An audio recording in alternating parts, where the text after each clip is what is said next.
Salut à toi. On se retrouve aujourd'hui pour la partie 2 de mon projet, le montage de mes meubles. Les fêtes arrivent à grands pas. Dans exactement un mois, nous approcherons le réveillon de Noël. S'enchaînera la semaine suivante, le jour du Nouvel An. Ce sont deux fêtes très symboliques pour moi puisque je vais souffler mes prochaines bougies le 25 décembre et lever mon verre à la nouvelle année le 31. La fête du Nouvel An est si emblématique pour moi.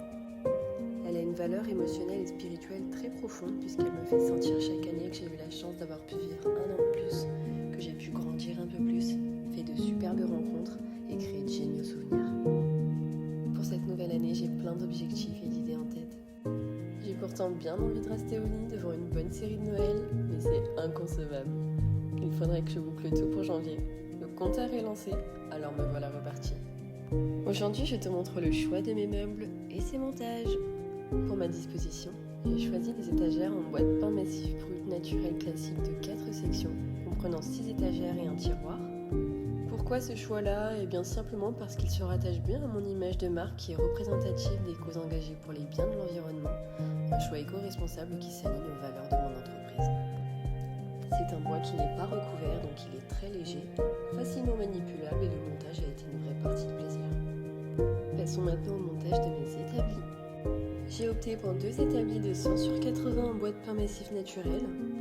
Pour le montage de ces derniers, ce n'était pas difficile, mais c'est vrai que j'ai quand même eu un peu de mal car j'étais seule, donc j'ai mis à peu près 2-3 jours à les monter.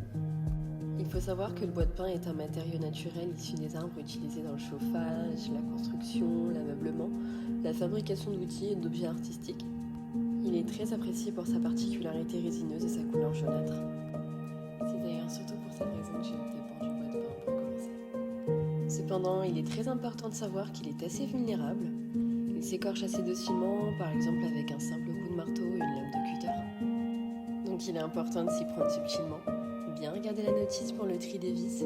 Commencer par faire la distinction des pièces de manière à ne pas se tromper et devoir s'y reprendre, pour ne pas insister davantage en l'endommageant. Et voilà le résultat. Dans ma prochaine vidéo, je te montrerai l'arrivage de mes marchandises. À bientôt.